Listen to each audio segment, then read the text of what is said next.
Good evening, humans. Tyrannosaurusmoth here, and tonight we're taking a look at the Prey Ultimate Feral Predator figure from NECA. Let's do this.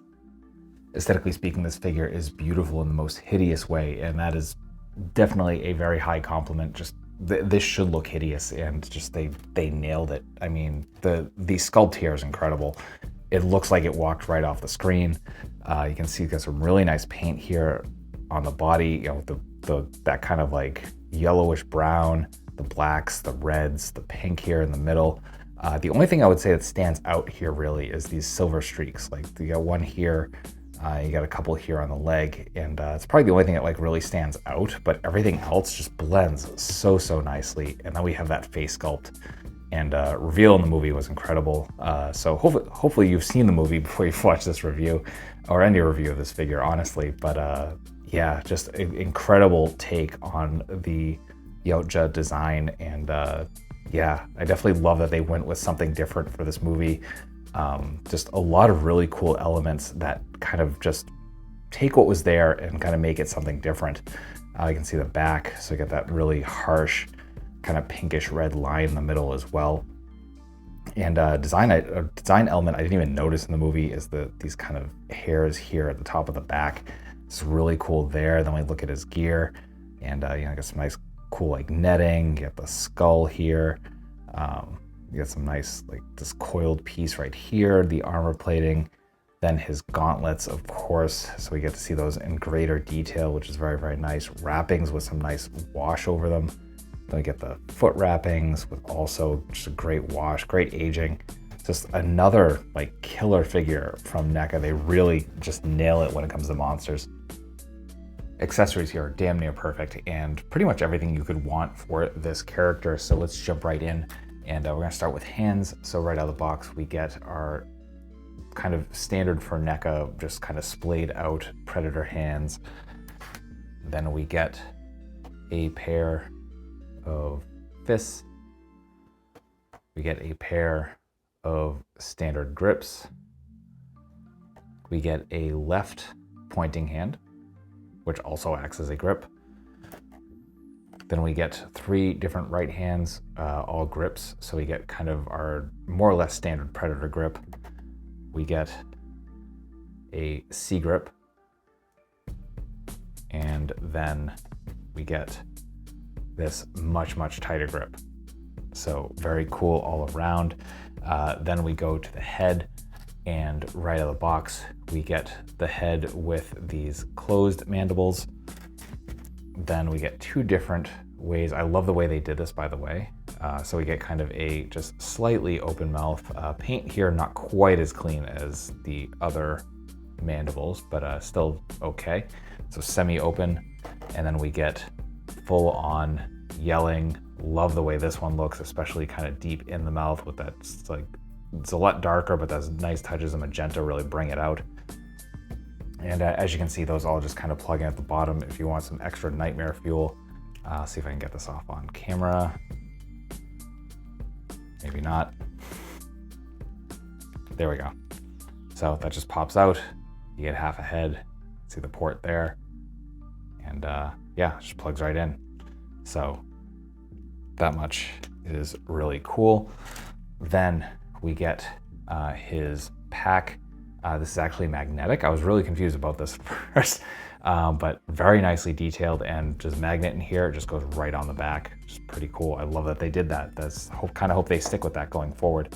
Oh, going back to the head, we do of course have the biomask, this bone one, and just beautiful details. Pretty much perfect wash over it. We even get details on the inside. Very nice bright copper going on there as well. Love that. Then we get his claws for his gauntlet, and we get 2 of these. Nice details, great shade of that kind of just aged silver. Then we get, for the other arm, the closed shield. Again, some very nice details and that kind of silverish gray, and then the kind of worn out copper, and that continues on to the fully unfurled shield. As you can see, just ports right in. Then we get weapons, so we get a closed combi stick. Then very nicely, then we get the full combi stick.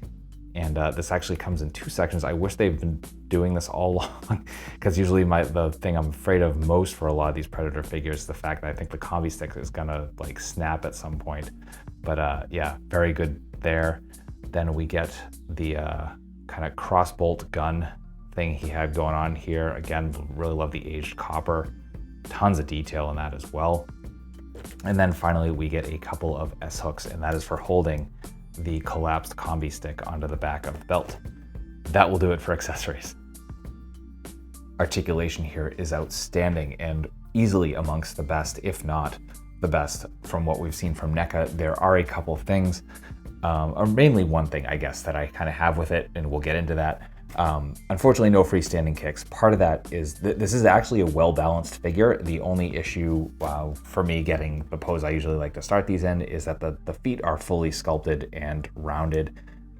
So it doesn't really give you a good base, which is fine. I mean, again, if you're doing standing kicks, there's plenty of ways to do that and make it work in a photo without having it be freestanding. That is just, again, kind of my personal test for balance and articulation. But other than that, like, incredible stuff going on here. So we have a ball joint here at the head, a separate neck piece, which is always a great combination because we get all the down. We get a whole ton of up, the most up we've gotten on any NECA figure that I can recall. We get side to side and rotation. So everything we could possibly want. Our arms are no butterfly joints, but we do get up into a perfect T. We do have bicep swivel, double jointed elbows bring us to there. We do get hinge and swivel. Unfortunately, no vertical, all horizontal. And then we get, and here's the one thing I have, which is we get a ball joint here at the diaphragm, ball joint here at the waist.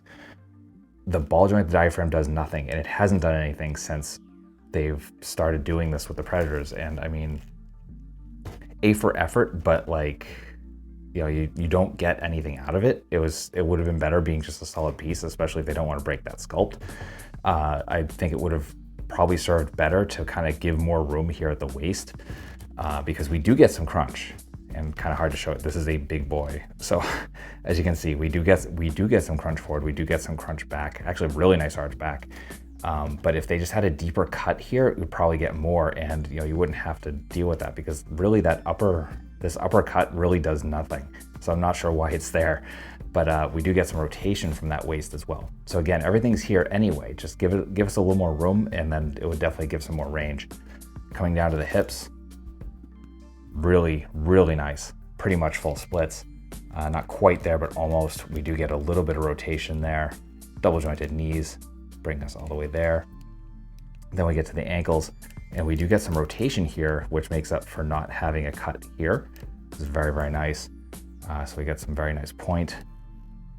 We get a decent amount of forward. Again, it's rubbery at the bottom of these wraps. So that works really well. And we get some very generous rocker. So fantastic articulation. One real quick addendum to that articulation, and that is actually, I totally forgot that there is a forearm cut here, and it does move. Oh, actually, mine finally loosened up. I did heat these up, and that's probably the one part that might require a little bit of heat, but as you can see, actually, yeah, it's moving perfectly now. Never mind. Nope, that's not moving. I definitely get a little bit of resistance here. Definitely heat them up, try to turn them around. But yeah, so that's the final point of articulation. Getting into size comparisons, here he is with some other NECA Predators.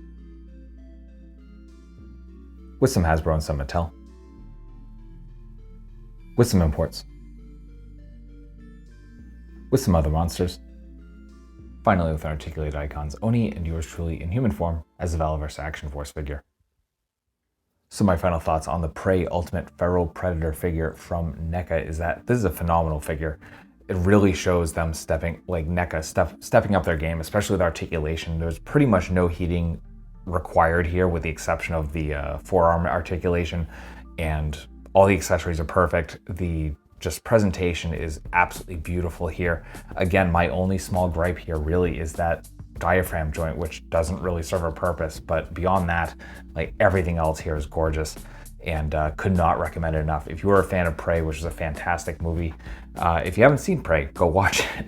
But beyond that, like, yeah, definitely pick this up. I'm assuming it's going to be showing up on Target and Walmart shelves at some point. I haven't seen it yet personally in my area here on the East Coast of the US, but it's definitely available on various online shops. So I'll have a link or two in the description below for you to pick yours up if you're interested. So that being said, thank you so much for watching, and I hope to see you back, because I do multiple reviews a week of action figures related to tokusatsu, dinosaurs, monsters, and pro wrestling. So if any of that appeals to you, if all of that appeals to you, come on back, let's talk some more toys, let's escape the world for a while.